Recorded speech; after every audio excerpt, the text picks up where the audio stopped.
Di sini saya akan menceritakan cerita-cerita Temia yang peka dan bisu.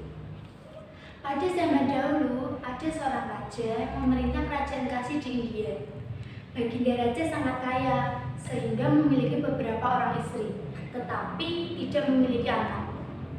Pada suatu hari, Baginda memerintahkan permaisuri-permaisurinya untuk berdoa supaya dikaruniakan seorang putra.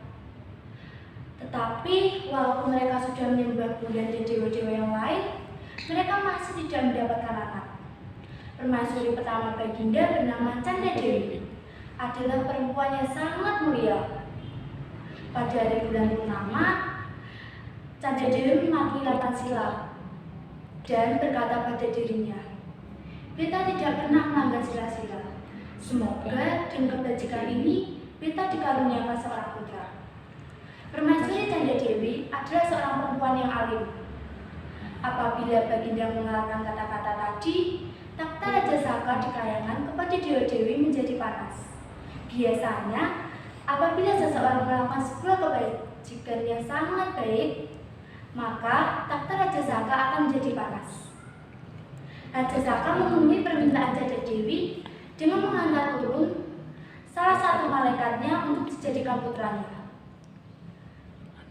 Anak ini tidak lain Bodhisattva kita. Pada ketika yang sama, Raja Saka juga mengantar 500 lagi malaikat melalui istri-istri orang bangsawan. Ketika Canda Dewi melahirkan seorang putra, Raja sungguh gembira. Pada ketika yang sama, 500 istri orang bangsawan juga melahirkan anak yang nantinya akan membesar bersama-sama dan menjadi pembantu Bodhisattva. Bodhisattva diberi susu manis oleh 44 orang pengasuh yang cantik-cantik. Selepas menyerahkan pengasuh-pengasuh Bodhisattva kepada permaisuri, Raja memberitahu permaisuri bahwa ia akan menaikkan apa saja permintaan permaisuri. Walaupun begitu, permaisuri belum hendak memiliki permintaan, tetapi hanya menyimpan hasratnya dalam hati. Pada hari penamaan putranya, Raja mengundang beberapa orang sami-sami atau pendeta Brahmin ke istana. Pendeta Brahmin mengatakan bahwa putra Raja memiliki semua tanda yang baik. Raja menamakan putra itu dengan nama Putra Temia, yang artinya putra yang basah, karena pada hari kelahirannya telah turun hujan di seluruh Kasi. Semasa Bodhisattva berumur 1 bulan, dia telah dipakai dengan pakaian yang cantik-cantik dan dibawa ke hadapan orang ramai. Dia dibawa naik ke singgasana dewan orang ramai dan duduk di lutut ayandanya. Ramai pembesar istana meminati kecantikannya. Pada ketika itu, 4 orang penyambut dibawa masuk untuk diadili raja. Bodhisattva melihat ayahnya menghukum salah satu daripada mereka dengan menyebat 1000 kali dengan tali yang berduri. Yang satunya lagi dirantai. Manakala yang ketiga dibunuh dengan lembing. Dan yang keempat disulah dengan kayu yang panjang. Bodhisattva sungguh geram dengan perbuatan ayahandanya. Lalu berpikir, "Yes, selaku raja, ayahnya terpaksa melakukan semua ini yang akan membawanya ke neraka." Pada keesokan harinya, apabila Temia terbangun, dia memandang ke atas payung raja yang berwarna putih.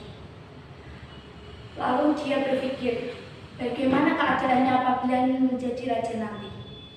Pikiran ini sungguh menakutinya. Dia teringat pada suatu masa di kelahiran lampaunya, dia telah menjadi raja selama 20 tahun.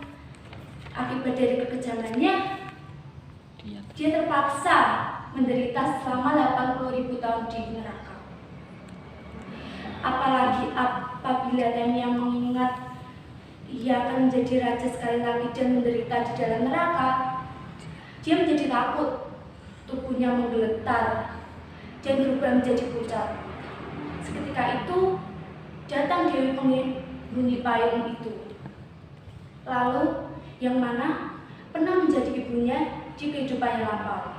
Lalu berkata, "Oh Temia, apabila engkau ingin membebaskan diri, berolok-oloklah menjadi lumpuh, peka, dan bisu. Dengan 3 cara ini, berpura-pura menjadi bodoh. Putra Temia mendengar nasihat dan berpura-pura menjadi lumpuh, peka, dan bisu. Dia berbeda daripada 500 kanak-kanak lain. Mereka menangis minta susu, sementara Temia pula membisu. Dalam tahun pertama, pengasuh dan bondanya menjadi sangat risau karena dia tidak menangis, tidak tidur, tidak bergerak ataupun mendengar. Mereka mencoba membuatnya berasa lapar. Mereka tidak menyusuinya supaya dia bersuara. Kadangkala sehari suntuk mereka tidak menyusuinya. Tetapi Temia masih berkelakuan seperti itu.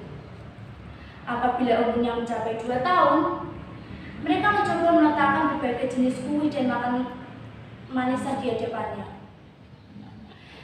Kanak-kanak lain berebut untuk mendapatkan makanan itu. Tetapi Temia berkata pada dirinya, "Oh Temia, makanlah kue dan manisan itu jika hendak ke neraka." Apabila umurnya mencapai 3 tahun, berbagai jenis buah-buahan diletakkan di hadapannya. Dalam umur yang 4 tahun, berbagai jenis permainan dibawa ke hadapannya. Kanak-kanak lain menerkam dengan tamaknya. Tetapi Temia hanya diam dan membisu. Dalam tahun kelima, mereka mencoba menakutinya. Temia dibawa ke rumah yang besar yang memiliki banyak pintu dan ditutupi dengan daun-daun palma. 500 kanak-kanak lain diletakkan di sekelilingnya. Selepas itu, seorang penyuruh diarahkan untuk membakar rumah itu. Kanak-kanak lain lari bertempiaran, tetapi Temia hanya berdiam diri padahal api sudah mendekatinya, sehingga ia diselamatkan oleh pengasuhnya. Dalam tahun ke-6, gajah dilepaskan berhampiran dengannya. Dalam tahun ke-7, ular pula dililitkan ke tubuhnya, tetapi dia tetap membisu. Dalam tahun-tahun berikutnya, dia dibiarkan menonton hiburan. Kanak-kanak lain tertawa berdekah-dekah, hanya Temia yang tidak bersuara. Akhirnya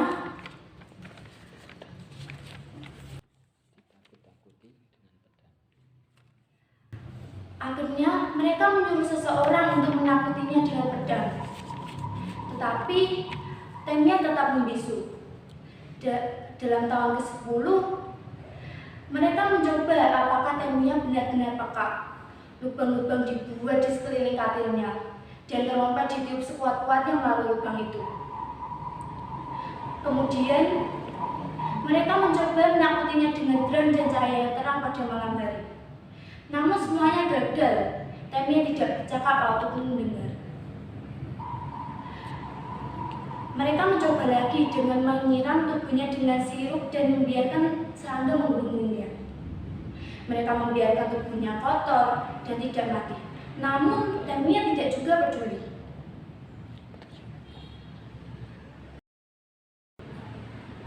Periuk-periuk bara api diletakkan di bawah katilnya, menyebabkan kakinya melepuh. Tetapi dia berkata pada dirinya, "Api di neraka 1000 kali lebih dahsyat daripada api ini." Akhirnya raja mengundang Sami-Sami Brahmin kembali ke istana dan menanyakan dengan perilaku Temia yang pelik itu.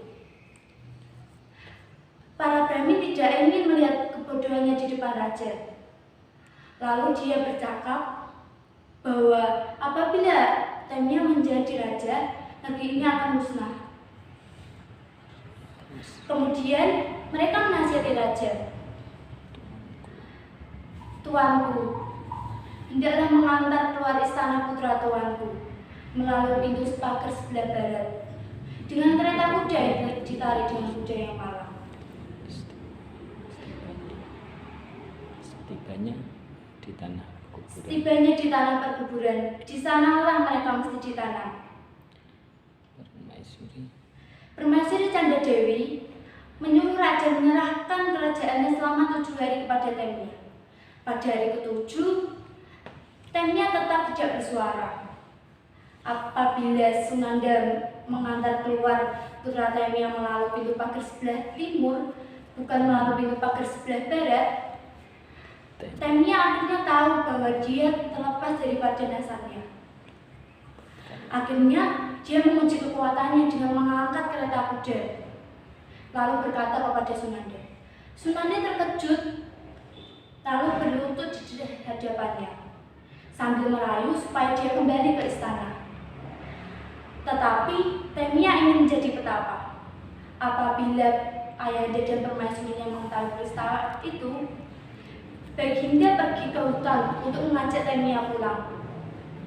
Akhirnya Temia menceritakan mengapa selama 16 tahun ia berkelakuan seperti itu.